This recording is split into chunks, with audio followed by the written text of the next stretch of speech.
Inside New Orleans Sports with Eric Asher is underwritten by... At Villere's Florist, we deliver the magic of flowers 7 days a week to the North Shore and South Shore in the New Orleans area. Whether it's for birthday parties, baby celebrations, Villere's provides colorful floral displays for all. With a store full of fresh-cut flowers, exotic tropical flowers, orchids, roses, and even fruit baskets, our goal is to make your vision a reality. Villere's Florist, proudly serving Louisiana since 1969. Mr. Ed's Oyster Bar and Fish House has been shucking here since 1979. Located at 3117 21st Street in Metairie, Mr. Ed's Oyster Bar and Fish House offers raw, fried, and grilled oysters, as well as a range of Cajun and Creole dishes. Enjoy a dozen with a smile.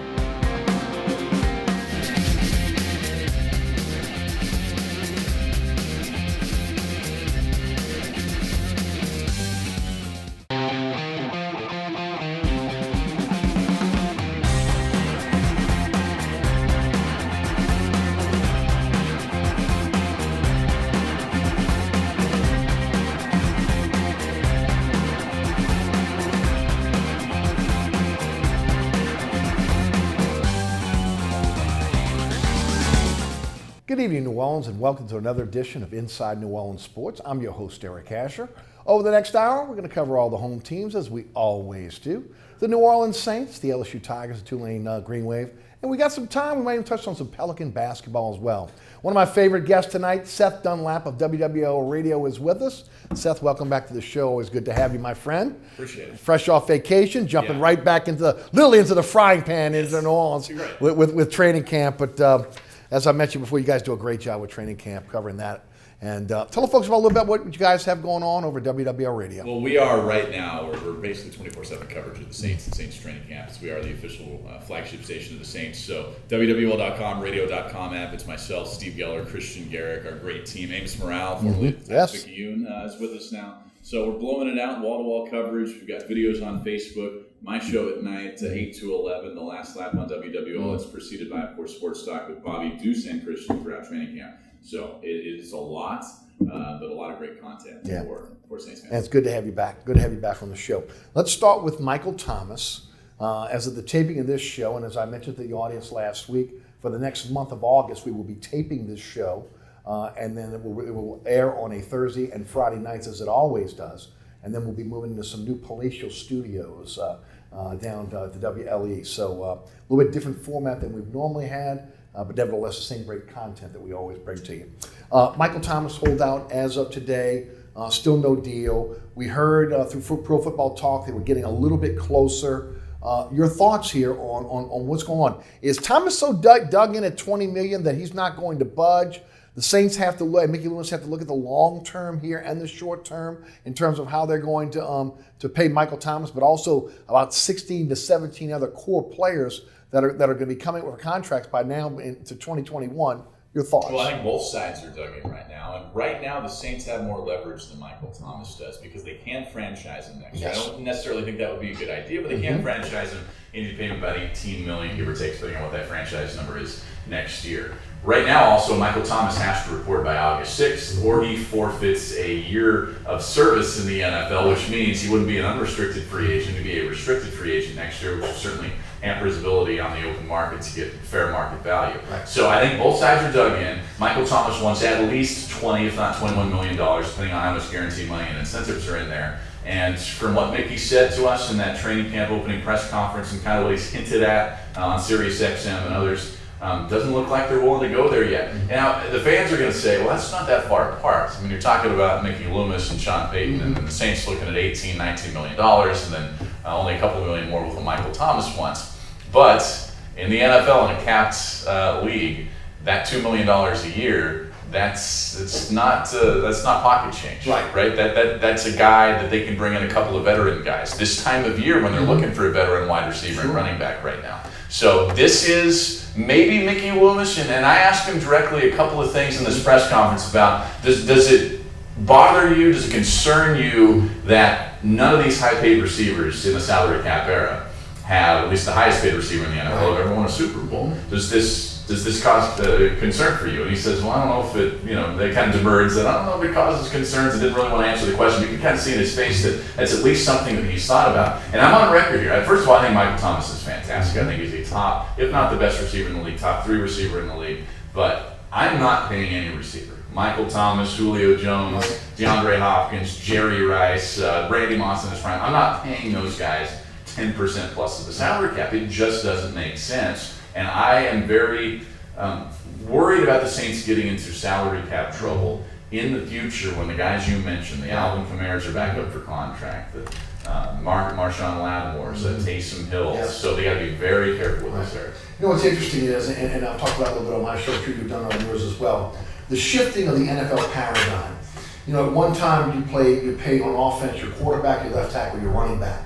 Running backs have been devalued now. Receivers now, the value has gone up on receivers, and a lot of receivers feel that, again, at least the top receivers feel that they should get quarterback-type money. Now, again, there's the argument in New Orleans on does the system make the receiver, does the receiver make the system? Well, if you look at the history of the system, it's the system that's made the receiver.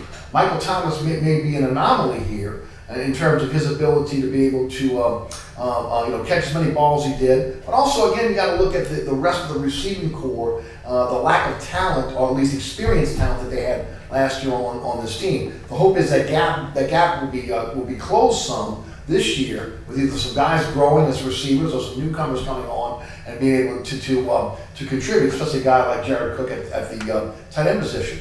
But it's tough for a guy like Mickey Loomis now as you try to break down the salary cap, because you've got a situation where you've got other big time receivers who are looking to break that $20 billion threshold, and of course Michael Thomas would like to be the first. Yeah, he would like to be the first, and that's where he and his agent, they want that on paper, right? That saying, I was the highest paid receiver, I broke that $20 million mark. Now, it's just an arbitrary number for us, right? Knuckleheads. I mean, $20 million isn't that much more than 19.9, right? But it is that number that you see on paper, the first guy that gets a $20 million. I have a feeling here, very shortly in the NFL, we're going to start to see the devaluing of the wide receiver position, like we've seen the devaluing of the running back position. Not because teams are going to throw the ball less, but because there is a plethora of wide receivers who can be very productive in the NFL. Now, I also think Michael Thomas is the best receiver that Sean Payton and Drew Brees have had in this system. I think he's better than Marcus Colston. I think he's better even than Joe Horn was before. I'm not trying to, again, take shots at Michael Thomas. But the reality is, how much value would you lose if you go out on the open market or you try to bring in somebody for in the $10 million range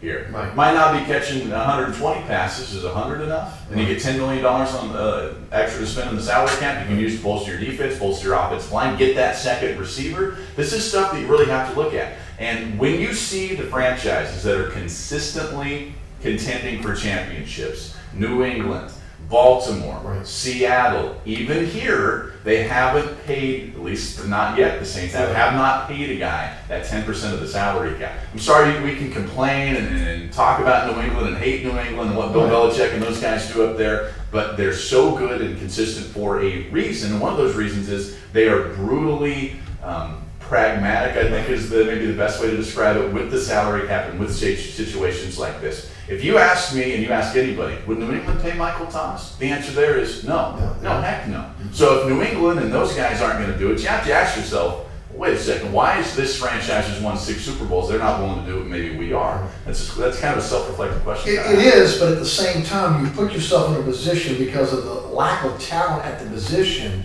that, especially last year, where you only really had 2 options in Kamara and Thomas within the passing game. That almost you've set it up now that you've put Thomas in the position now that he can say, hey, I'm the guy. Right. There is nobody else. I'm the majority of this offense with the passing game. What are you going to do without me? The hope is that in this training camp, they're going to be able to find some players to be able to prop up that position so you're not hitting on Michael Thomas enough.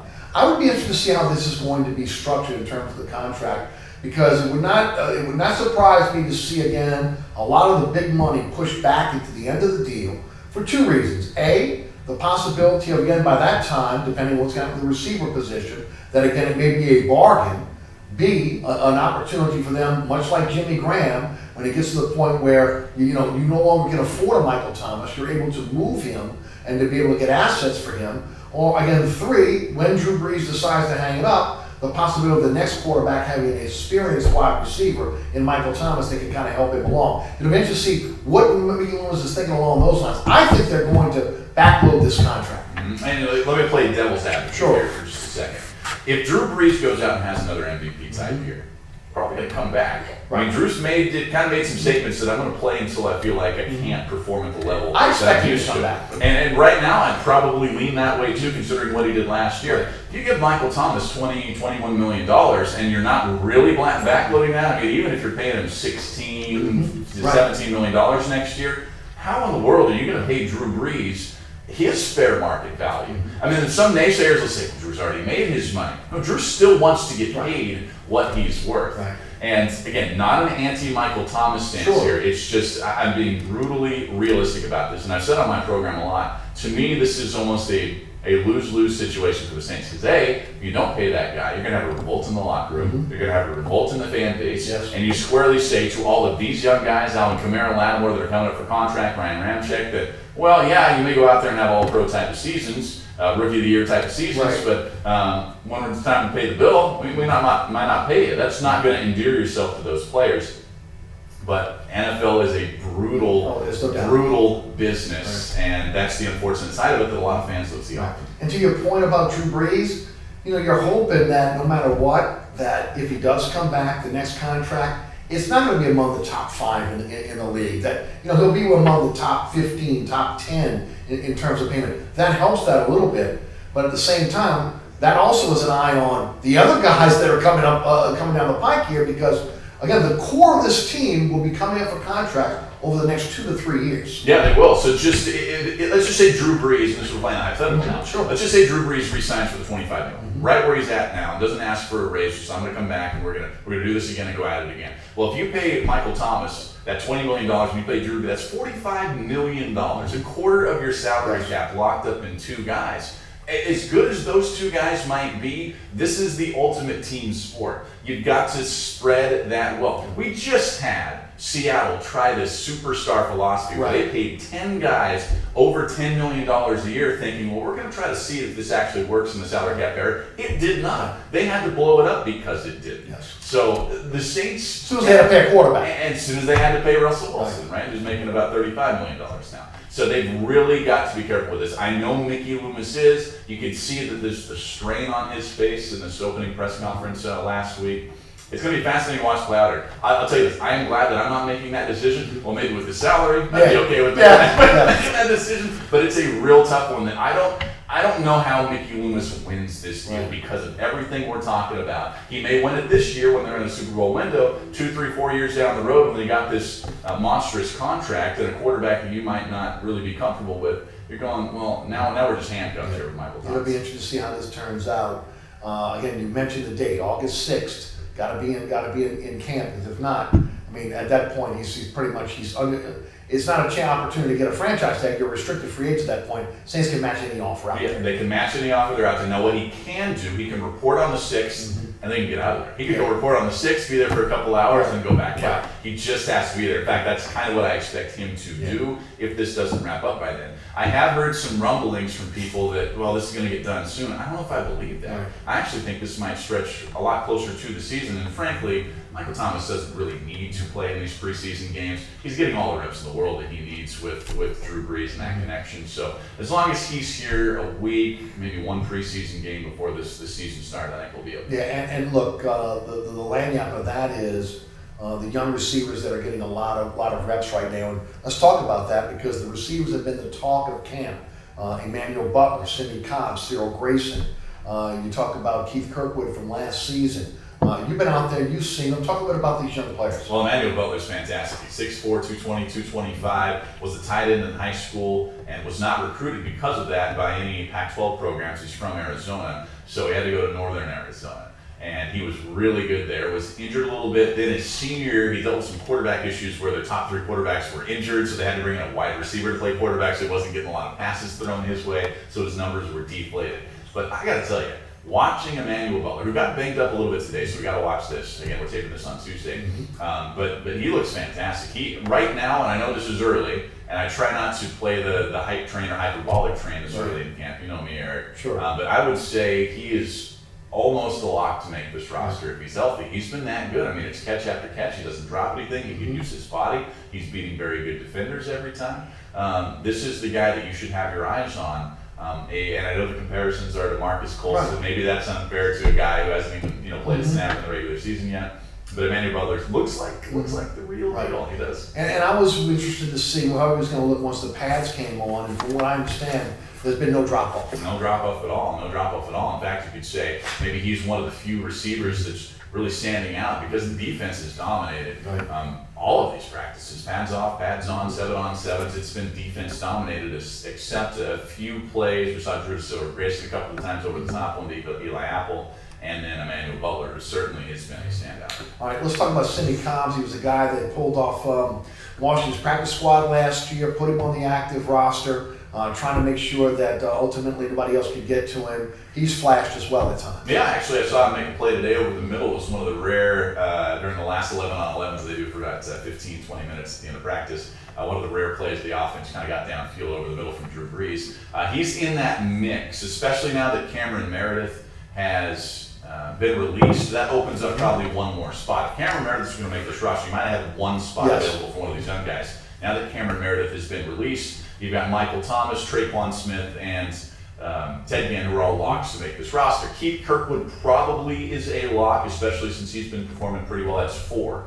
This team isn't going to keep 6 or 7 receivers that can't give you return game or big-time special teams snaps. So that probably means 1, maybe 2 spots. If we think Emmanuel Butler is one of those guys, Cindy Cobbs is going to have a hard time making this roster, and he'd probably get snatched up by another team. Then I guess you would feel the same about Cyril Grayson, who has really got to make it as a returner. His speed is burner-like, but a guy that's been with several NFL clubs and not being able to make it, maybe he's a practice squad guy. Yeah, he might be if he can sneak through waivers by practice Which squad. we know didn't happen last year with everyone they cut, right? Yeah, it did not. So if he can flash at wide receiver, which he has, he's got jets, we know that. All-American track athlete at LSU.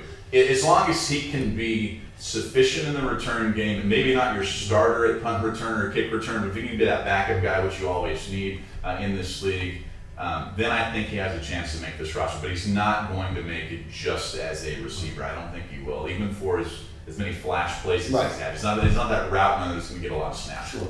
Postmortem on Cam Meredith. He came injured to New Orleans. They took a chance. A lot of that probably had to do with Curtis Johnson's relationship with him. At the end of the day, he just couldn't get on the field. It's really unfortunate because I really liked that signing last year as a high ceiling and low risk signing, and it turned out to be the risky side kind of won out on that. But they only paid him a few $1 million for that chance. And once they got him healthy, and this is again the brutal business of the NFL. Once they have him on film, show him that he's healthy, then you can release him and don't have to have the injury clause in there. So they're going to save some money. So I would expect Cam Meredith, and I hope for him, because if he is healthy, I'd like to see him on a roster somewhere because he was so good that year with the Bears. He's going to get a chance if he can again prove he can stay healthy. Just right now, when you look at the opportunity for younger players who you're not going to have to spend a lot of money on down the line here that are ascending, you want to be able to try to get those guys an opportunity. We'll see what happens down the line here. Because the pads are on, you get a chance to kind of see the interior of the offensive defensive line. Talk a bit about Eric McCoy, how he has handled the defensive line so far. We actually had a chance to talk to Eric McCoy, who is very gracious and humble whenever he talks to me. He's even apologizing for kind of talking over some recording with Brett Martell's question that he asked the other day. But he's leading this battle. He actually was playing with the ones today. He was next to Warford's. They're in the ones today. So he's the front runner in this battle. It also includes Nick Easton, maybe Cameron Tom in that battle for the starting center spot. It's pretty good when you have guys around you, pretty much Pro Bowlers everywhere. Anders Pete to your left, Lord Warford to your right. You got Armstead, then you got Ryan Ramczyk, who's an All-Pro over on the right tackle spot. He's the leader. He's looked pretty well. The first snap of his training camp, I don't know if you heard this, actually was a bobble exchange with Drew Brees. Very first snap. After that, it's been pretty much A-okay. And from what I understand, has not blown assignments, which is huge for a center. And look, for those that, we've talked about training camp a lot. Training camp is about absorbing what you're getting in the classroom, taking that to the practice field and flawlessly running that play. And that's what the mano a mano, the physical stuff is there as well. But again, about being able to make sure that you understand your assignments. Yeah. And especially for a guy like McCoy, who again, I don't think will be the signal caller on that line. I think Drew Brees will take that on if he ultimately is the starter. But again, he's still got to know what he's doing there. He's got to know what his assignments are. He talked a lot about technique. His technique is actually, he thinks the assignments part of it, he's grasping pretty well. He says it's his technique that he's got to work on the most. And it's interesting because at Texas A&M, when he was there with Kevin Sumlin during his first few years, they were almost always out of the shotgun and spread. Even under Jimbo Fisher, his final year, a little more mixed, but it was 80% shotgun, 20% under center. Now this offense pro offenses, they're really balanced. The Saints are really balanced there. So that's something that he's got to work on a little bit. He knows that, and that technique of Drew being right behind him, he's going to have to work on. I don't think it's going to be a problem. I expect him to be the starter, the day one starter. And then you got a battle behind him for those reserve and backup spots to be like Nick Easton and Cameron Thomas on this team. That leaves you one guy. But remember, those are interior offensive linemen.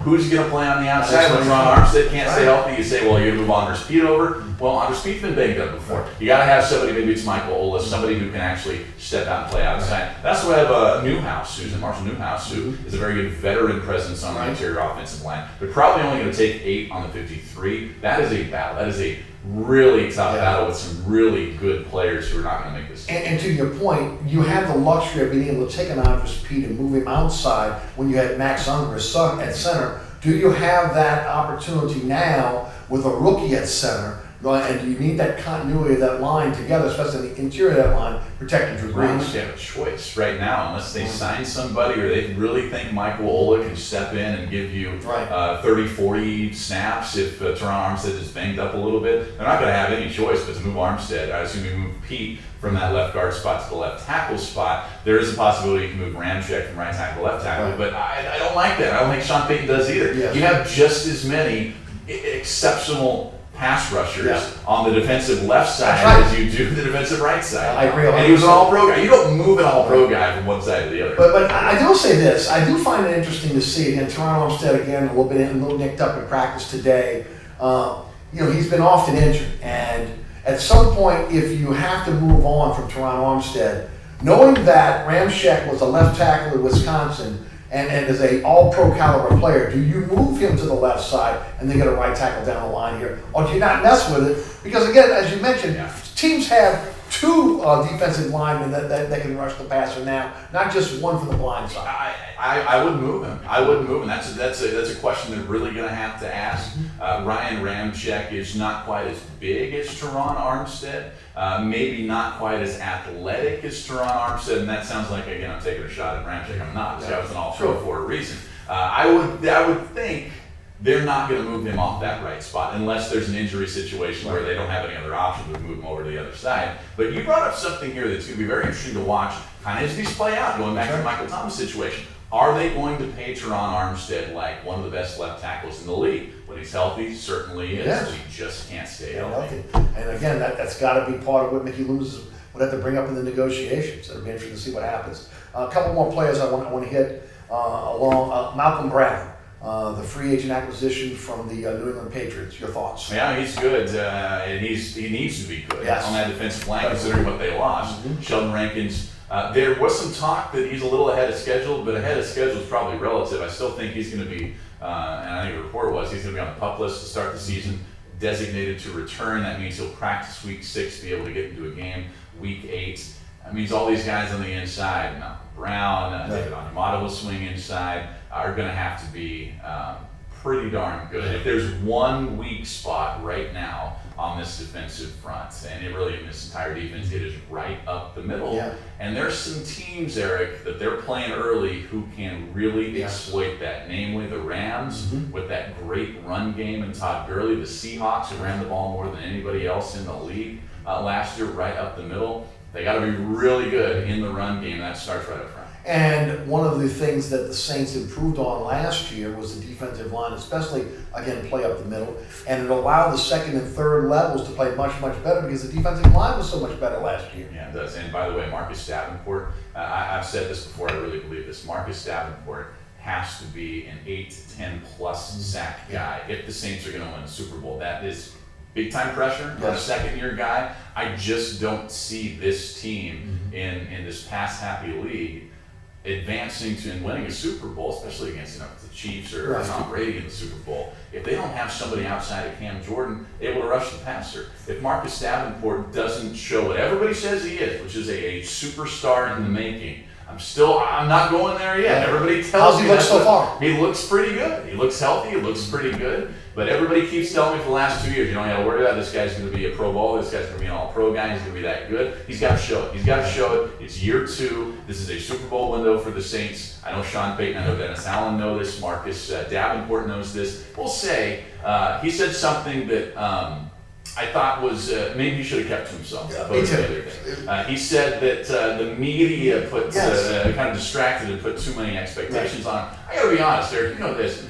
Everybody that I saw in the media defending him, was defending him about the injury, saying it's okay. I don't know what media that he was watching, and maybe this is just him trying to motivate himself anyway. You know what? Motivate yourself how you have to. But this isn't a media problem. And if Marcus Davenport is worried about the media and the expectations put on him, okay. Well, Marcus Davenport, now you got some expectations. You're not a 10-sack guy right there. Saints aren't going to win Super Bowl. I'll say it now. Big difference between today's athlete and the athlete of the past with social media. Their phones are blowing up constantly. They're looking at that stuff. In the past, you could go out and read the newspaper, watching the sports, or listening to us on the radio. Now it's hard with social media because it's in their face 24/7. Yeah, Emmanuel Butler said something too.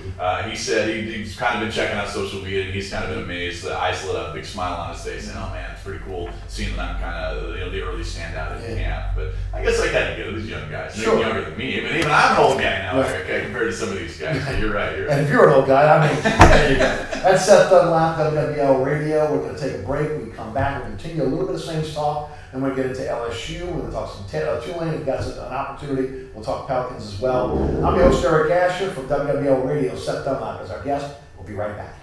Burkhart's Air Conditioning, Heating, and Refrigeration has been family-owned and operated since 1989. Burkhart has energy-efficient solutions and offers brands such as Mitsubishi ductless AC units and Amana, the only manufacturer with a lifetime unit replacement warranty.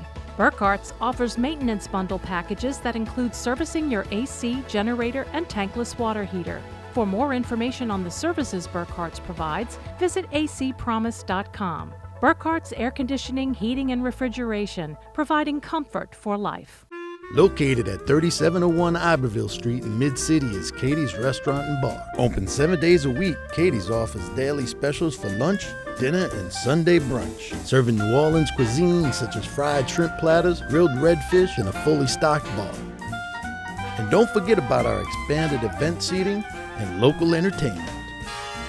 Featured on the Best of Food Network's diners, drive-ins, and dives, Katie's Restaurant and Bar.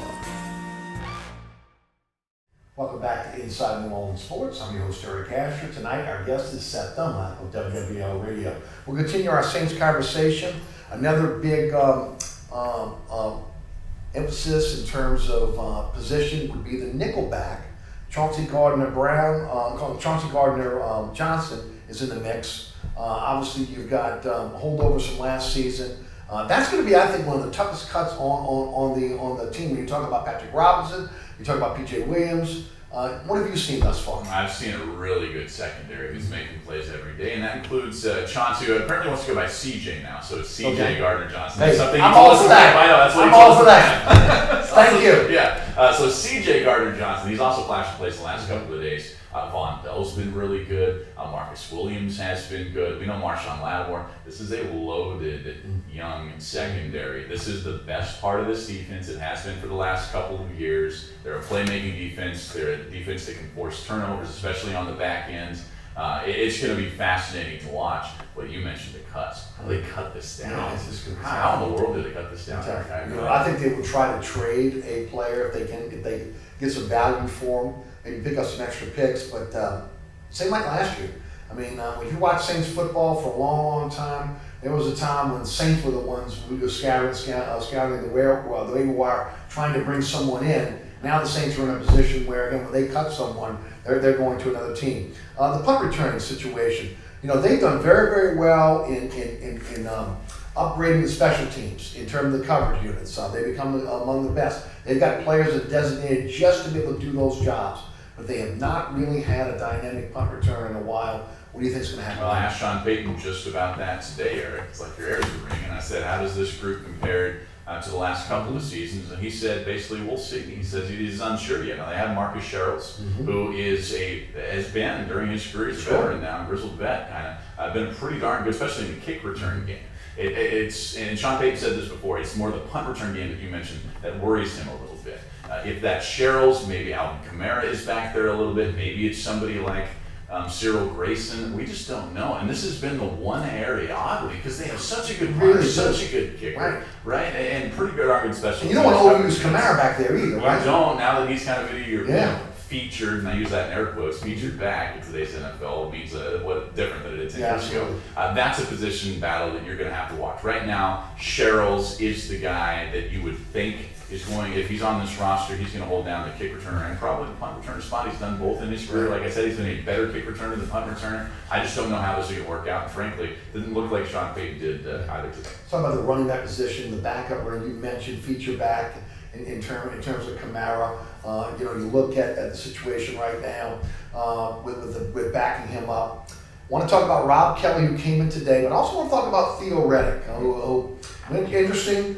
Came to New Orleans, visited, went to Denver, was at another spot. His ex-running back coach is at Denver, but his ex-offensive coordinator, Joe Lombardi, is here in New Orleans. For a while there, Detroit ran the Saints offense, so he's familiar with the concept, the scheme, etc. And of course, a guy that can spell Kamara or be another part of this offense in terms of a weapon. To me, when Riddick got cut, the first thing I said was he's a perfect fit here in New Orleans. It'll be interesting to see what he's looking for right now because he hasn't signed yet. Yeah, it's down, and again, we'll tape it on Tuesday, where it's down to the Broncos and the Saints. Yes. That's what his agent kind of leaked yesterday to the meeting. He said he'll make his decision in about 24 hours. Right. So Theo Riddick, if I'm Theo Riddick, there's two conflicting factors here. Number one, he's young enough where he can go back and get another contract. So if he wants more touches, if he kind of wants to be one of the featured guys, probably Denver. Right. If he wants to be in an offense that maybe uses his talents a little better, maybe not the raw numbers he won't have, and also have a chance to win a championship this year, I know that's what's going through his mind. He would be a great backup to Alvin Kamara. Not going to run the football much, if at all. I think his career high was like 250, 300 yards. He's a pass catcher. Pass catching back. They have a dire need for a third running back in my mind. Latavius Murray and Alvin Kamara will be that 1-2 punch, much like Mark Ingram was. You won't have any issues there. But behind them, they just don't have anybody. And when this offense has been its best, in 09 or in 11 and even 13, you had at least three backs, if not four. Right. Remember 11, they had that great offense. They had Darren Sproles, Derek Thomas, and then they also had Chris Ivory. Yes. And Mike Bell in 2009, and then Reggie Bush. Right. Yeah, so you'd love to have that third backer. Maybe you say, well, they're getting touches from Taysom Hill. And they are getting touches from Taysom Hill, but if Alvin Kamara goes down with an injury, or Latavius Murray goes down with an injury, you're really going to play Davino Zebo for a bunch of snaps? No, that's why Riddick was really, again, to me, I think he's a priority for this team. I forgot to mention Dwayne Washington, too. I know this team likes Dwayne Washington. He was on this roster last year. Also plays some special teams. He's in a roster battle, though. I don't know how it's going to work out. Murray and Kamara on this team. If they sign somebody, maybe the other guys are outside looking at. Well, again, Rob Kelly comes in the former Tulane back. They put Buck Allen on an injury reserve.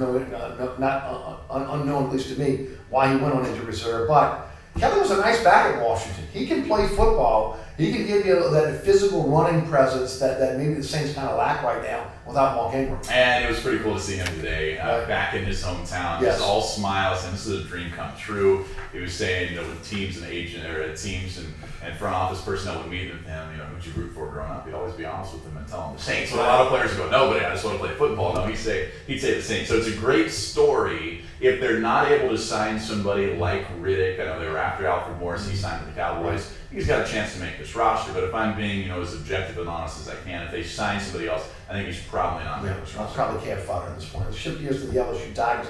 Let's talk about off the field first. Big controversy about the $28 million locker room and football operations upgrade.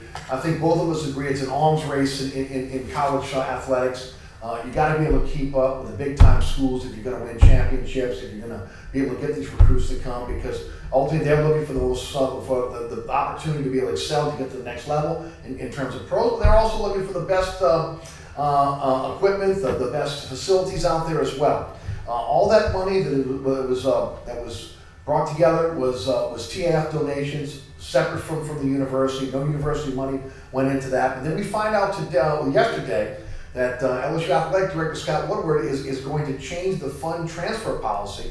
That's given about $66 million over the between 2012 and 2017 to the academic side. That comes on the heels of this controversy of academic infrastructure versus athletic infrastructure. And look, there is no doubt to anybody who's ever gone to the LSU campus that the academic infrastructure is crumbling. We talked about it last week on this show. We've talked about it on the radio show as well. What I found out a little bit today, which I did not know, was again that approximately 70% of all money that is donated to LSU goes to the academic side. 28% goes to the athletic side. 2% goes to former students, alumni. It'll be interesting to see again how this kind of plays out. It's a small percentage of the budget that the academic side will be losing.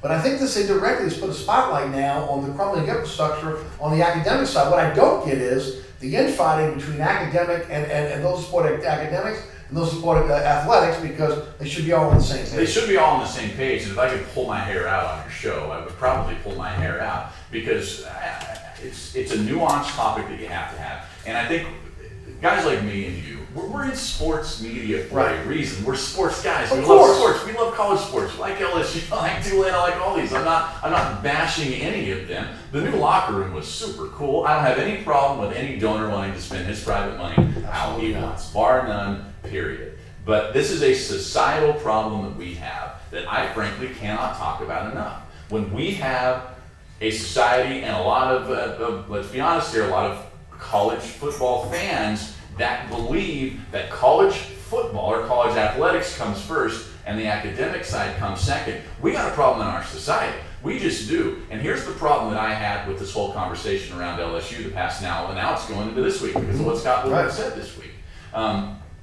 The demonizing of people who believe that academics should come first and athletics should come second, and just pointing out, not taking any shots at what happened with that locker room and facilities or how they're spending their money, but and I'll just keep it to me, just me pointing out, hey, they got $28 million for this, all privately funded, like you said. Let's go and get $28 million to update the library or get more scholarships and put it back into the academic side. I said something as innate as that, and you should have seen the most vile stuff come at me on social media that I've ever seen. Right.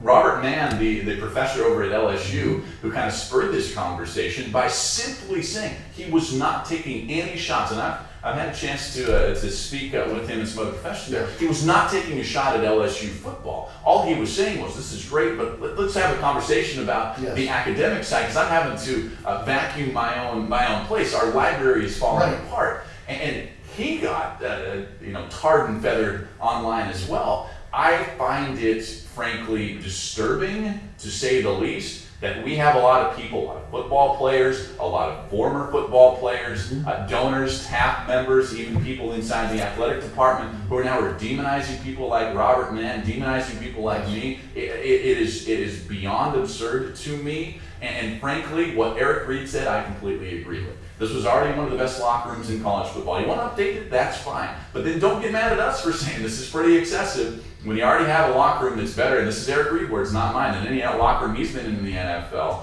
You want to spend that money, that's fine. But it looks a little foolish when your library's falling apart, when you're spending money on this pool, and you can't update your academic facilities. You got to have a conversation here, LSU. And Scott Woodward, this has been in the works for a very long time.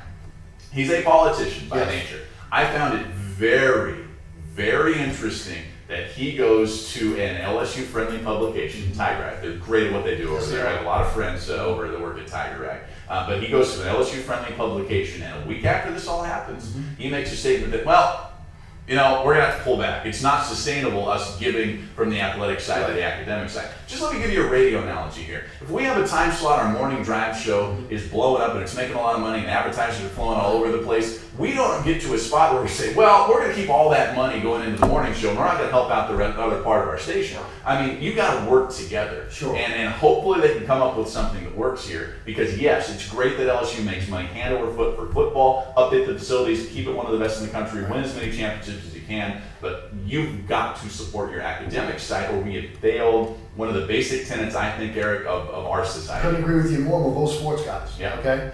But at the same time, look, I think Corey said it on his show. They're all under the same umbrella. They are. They're all under the same umbrella, and there doesn't need to be the line of demarcation between athletics and academics here. They got to go hand in hand.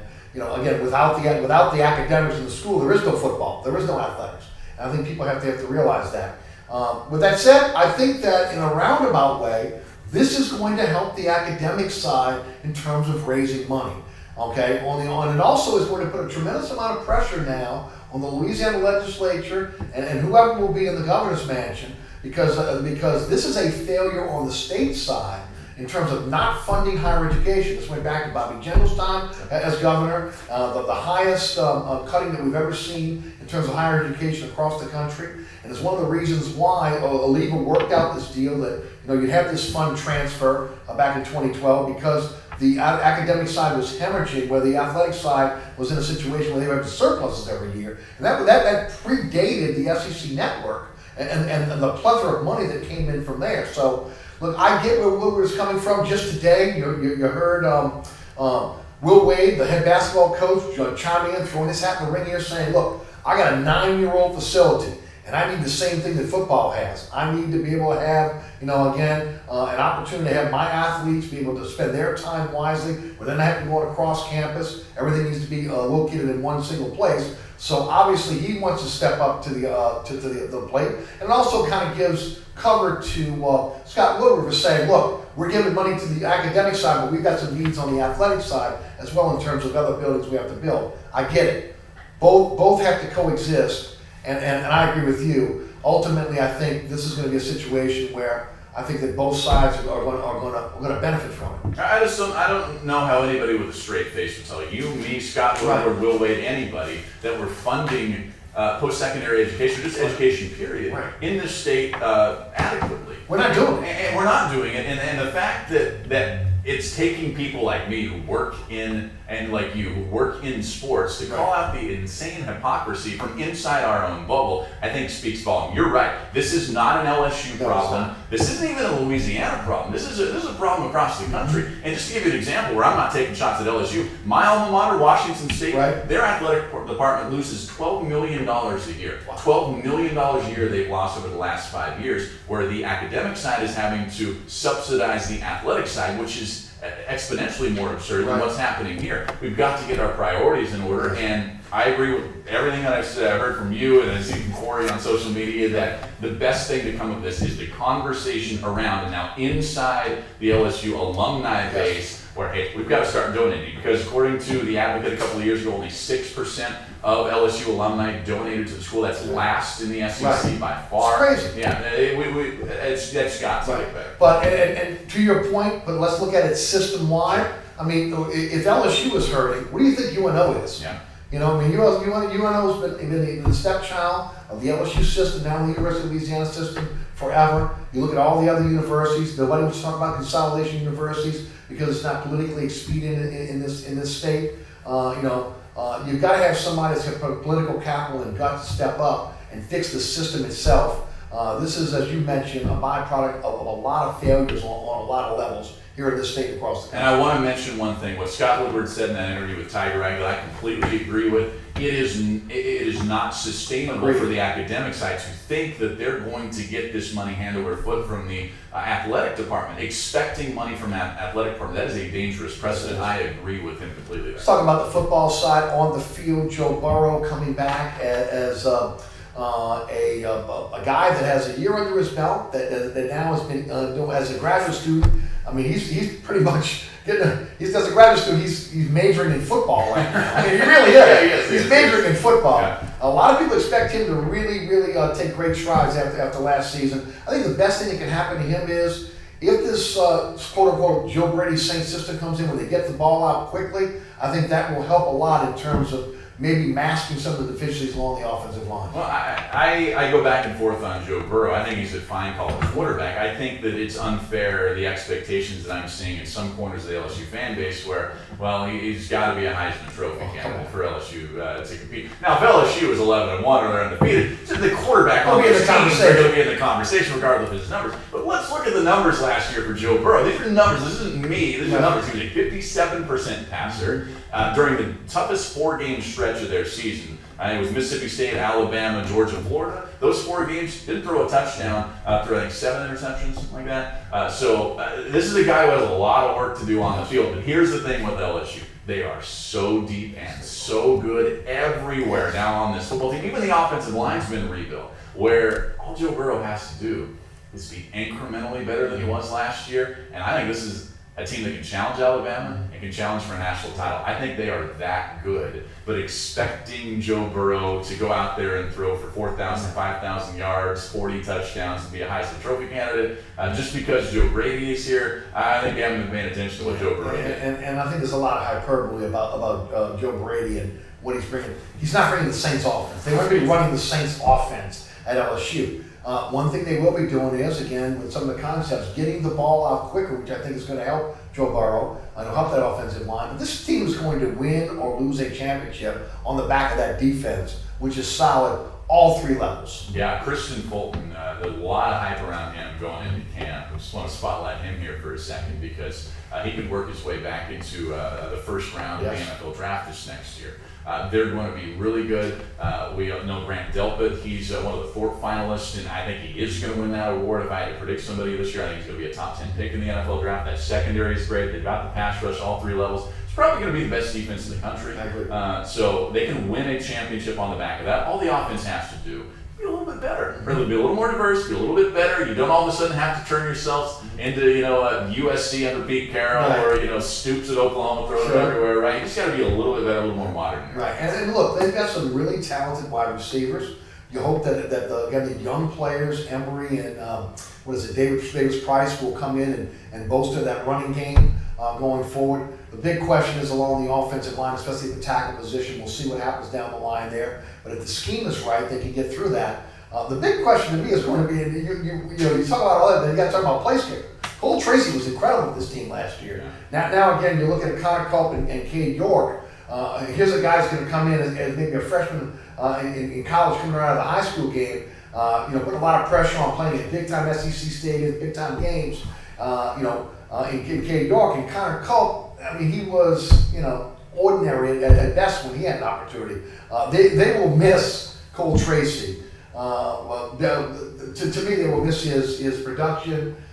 Just for the first time in a long time in LSU, you felt confident when the place kicker came on the field. And he literally won him a couple of games. Yeah, for sure. Right? I don't think you're going to have Connor Culp, whoever it is, win any of those football games. Right. At least you can't expect that right away. Of course, you didn't really expect it from Cole Tracy ever, so maybe we're going to see these guys come in. They'll be the second coming of that. Hopefully. It does worry you a little bit because how good special teams was last year for the Tigers. Like I said, actually won them some football games. I do think that this season, and I know this is a little bit off topic, this is going to kind of live or die with what happens in Texas. I just have a feeling.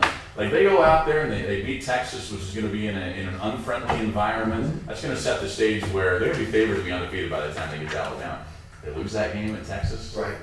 It's a neutral site game, but against Texas in a neutral site game, then you're going, well, they're going to beat Florida again. They're going to beat Mississippi State. You actually get to Alabama and get hammered again. So this is going to set the stage. This is a massive year for Coach O. Yeah. That is probably, and I know with the Alabama games, some LSU fans go, really? No, this is probably the biggest game of Coach O's career. This one at Texas comes. There'll be bigger ones down the road. Look, Texas State sets the stage for the entire season. When everybody talks about the schedule, when everybody points to the schedule, they look at a very, very favorable schedule for LSU because of who you're playing and where.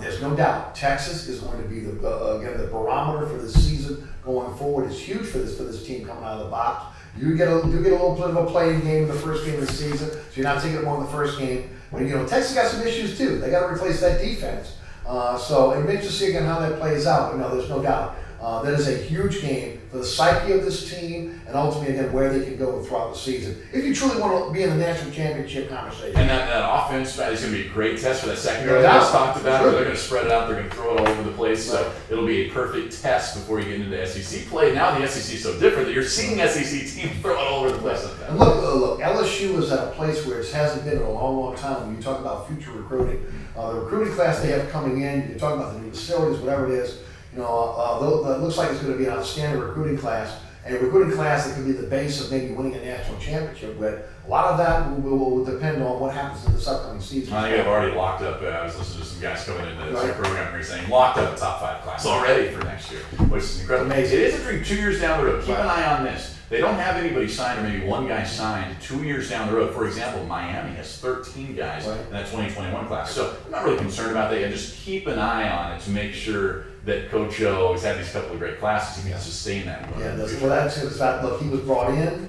because of his recruiting prowess. That's what he's going to sustain going forward. I'd say the really good thing for Tiger fans out there is with the state of Louisiana not as strong this season, he has gone out and gone nationally and been able to bring in a lot of national top recruits. That bodes well for the future when Louisiana is really, really high in terms of number of recruits that are considered 4 to 5 stars. No doubt, and this is, you mentioned it, this is the reason he was hired. He says, I'm going to be the best recruiter that this program has seen, and frankly, he's proven it. There's no doubt. Talk about Tulane, back-to-back wins in bowl games, and it starts with defense with them. Media day for those that don't know is tomorrow for Tulane. They are going to be touting a very stout defense. They are, and Willie Fritz trying, like you said, to get back to a bowl for the second year. This is a big year for this program. Yes. If they regress, if they go back to 6-6 or under 500, and they're not making a bowl, that's going to scuttle all this momentum they've had the last couple of years. Frankly, they should have been back-to-back bowl years anyways, because what happened to them a couple of seasons ago was just atrocious. But this is almost as bad as the middle of no call. It kind of was. Yes, it was. Everybody kind of doesn't really talk about that, but it just it was that. Yes, and it cost them a bowl yes, game, just like it cost the Saints a Super Bowl. So this is big for Willie Fritz. He's not shying away from it. He's talked about it. This is the year where this program will go one or two directions. It'll start to get competitive in that AAC, or it'll go back to being the same old Tulane. This is a massive year for the Green. Yeah, I would agree. It starts with Justin McMillan. Much like Joe Burrow, now a full year within the system. Now the difference is they bring in a new offensive coordinator, Will Hall. How much that's going to help or hurt McMillan down the line here, but he was the reason why they turned that season around last season. Yeah, I've heard nothing but great things about Justin McMillan all summer when I talk to people. Leader in the locker room, kind of a humble guy. He's very confident, but at the same time, kind of a humble guy, great leader. And they finally have, it seems like, for the first time in a very long time, some solidity at the quarterback spot heading into a season. Even last year, talking about Donovan Banks coming in, he didn't really know what he'd given. It turned out to be not very much, even though Justin McMillan transferred right before the season started. So finally, Willie Fritz has this guy quarterback, he's got the leader, and now he's got to go out there and win some football. And look, their offensive line is going to be better. They're going to be better at the skill positions. And look, there's a chance they can challenge in the West. For the championship. Yeah, maybe. I know that's high expectations. It's high expectations. But if you want to get to a point where every year you're expecting to win and play and win bowl games, then you should have years where, you go into a season, one of the favorites in your division of the conference. So. I got about 5 minutes left of the show. Got to touch on Pelicans with you. How amazing what transformation this has been. From, again, Anthony Davis trying to force his way out of New Orleans, the hiring of David Griffin, basically the blank check given to him, and really by Gail Benson, but also Gail Benson, what she has done in terms of really giving him the tools necessary to be able to put a first-class organization on the court, and what he has done since then, nothing less than miraculous in terms of this roster overhaul. I'm glad you mentioned Gail Benson to start, because I was going to. This starts with her. This is her baby. This is her legacy that she wants to leave behind, turning this into a first-class organization just like the Saints are. David Griffin, Trajan Langdon, Sling Cash, Aaron Nelson, and then all of these assets that they've got. A lot of them performed really well in the Summer League. I gotta tell you, I went into the Summer League expecting to watch a lot of Zion. We watched, 9 minutes of Zion, 11 points, and that steal dunk that was incredible. But it was Nickeil Alexander-Walker and Jackson Hayes who kind of lit up social media. I think that Jackson Hayes is probably a year or two away from really being a solid contributor, getting solid minutes on the court. But Nickeil Alexander-Walker, if he's that good and he can distribute and play the backup point guard spot and let Drew stay at the 2 when he's out there, that's going to be huge this year. Yes. And the more and more I look at this roster, that is now 15, you're looking at 15 deep on this roster. Now, sometimes depth isn't always good depth. I do think this depth is good depth. You're looking at one of the deepest teams in the NBA. I actually think they can compete for a playoff spot this year. The more and more that I really objectively analyze this, and I've been so hesitant to say, well, I don't know if they're going to compete for the playoffs in year 1. Right. I'm almost starting to expect them to be in the playoffs year 1 just because of how much talent they have at every position. And one guy that nobody's talking about that I want you and everybody else to pay attention to is Nick Melly. He's the guy from the European League that came in that can shoot the three. He's finally that. Kind of like a Nico Mirotic. Right. It's Nick and Nico, similar. He's a little bit bigger, can play underneath a little bit more. But he's that guy that's going to give Zion and Jahlil Okafor and Favors and everybody a little bit of a blow. And when they go small ball, you like to see him play. Right. Got about a minute and a half left. The transformation of Zion's body.